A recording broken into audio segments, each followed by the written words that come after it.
नमस्कार, मैं हूं आपके साथ अनुष्का और आप देख रहे हैं न्यूज समाचार जनता की आवाज। आइए रुख करते हैं आज की खास खबर।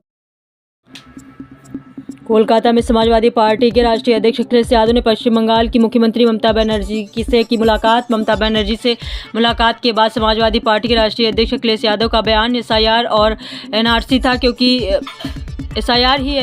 क्योंकि कई लोगों को नागरिकता साबित करनी पड़ी। अखिलेश ने बधाई देना चाहता हूं दीदी को जिन्होंने डिजिटल डकैती को बचा लिया। ईडी, सीबीआई और इनकम टैक्स बीजेपी का संगठन है। अखिलेश जहां बीजेपी को लगता है इनको आगे करके लड़ा जा सकता है वो इनको आगे कर देते हैं। अखिलेश भारतीय जनता पार्टी से कोई मुकाबला कर रहा है तो यहाँ की मुख्यमंत्री आदरणीय ममता बनर्जी जी कर रही हैं। यह एसआईआर के बहाने हम लोग पहली बार देख रहे हैं कि आदरणीय दीदी जी को परेशान करने का काम कर रहे हैं, लेकिन यहाँ की जनता का जो प्यार और लगाव है वो पुनः यहाँ से मुख्यमंत्री बनने जा रही हैं। भाजपा वाले हमारे देश के सेकुलरिज्म से खिलवाड़ कर रहे हैं और वो भी इलेक्शन कमीशन से मिलकर। यहाँ तो हो ही रहा है, लेकिन उत्तर प्रदेश में इससे ज़्यादा वोट काटने का काम कर रहे हैं। अखिलेश का बयान देखिए पूरी रिपोर्ट। के ऊपर चिल्लाए, आपने बात किया, आवाज उठाए, एसआईआर को कहेंगे क्या डेमोक्रेसी की हत्या किया जा रहा है एसआईआर के माध्यम से? एसआईआर एनआरसी था क्योंकि कई लोगों को नागरिकता साबित करनी पड़ी। अभी तक तो हम वोट चोरी की बात कर रहे थे, लेकिन मैं बधाई देना चाहता हूं दीदी को कि जिन्होंने डिजिटल डकैती को बचा लिया। सोचिए, डिजिटल डकैती की उन्होंने, वो क्या हासिल करना चाहते थे? आपकी जो डेटा है उसको हासिल करना चाहते थे। जनता पार्टी से कोई मुकाबला कर रहा है तो यहाँ की मुख्यमंत्री आदरणीय ममता बनर्जी जी मुकाबला कर रहे हैं, और यही मुकाबला करने से भारतीय जनता पार्टी से मुकाबला किया जा सकता है।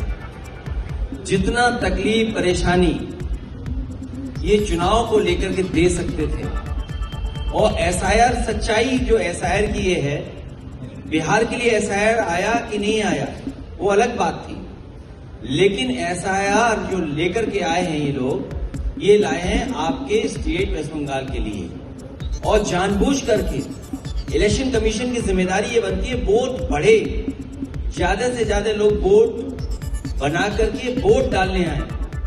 लेकिन पहली बार ये देखने को मिल रहा है कि election commission, Bharatiya Janata party SIR के बहाने एनआरसी कर करके आम जनता को परेशान कर रहे हैं, और उनका लक्ष्य है कि ज्यादा से ज्यादा वोट यहां पर काट दें। और हमें उम्मीद है कि सेकुलर फोर्सेस और जो हम भाईचारा एक दूसरे से मिलकर के चलते हैं, जो हमारे देश की पहचान है, ये हमारे देश के सेकुलरिज्म से खिलवाड़ कर रहे हैं, और वो भी इलेक्शन कमीशन से मिलकर, जो कॉन्स्टिट्यूशनल बॉडी है।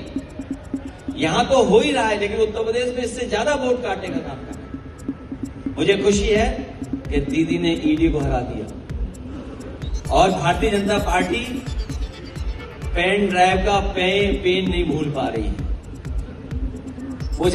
वो भारतीय जनता पार्टी ये भूल गए हैं कि यहाँ का प्रदेश दीदी के लीडरशिप में ये कल्चरल यूनिट है, पॉलिटिकल यूनिट नहीं है।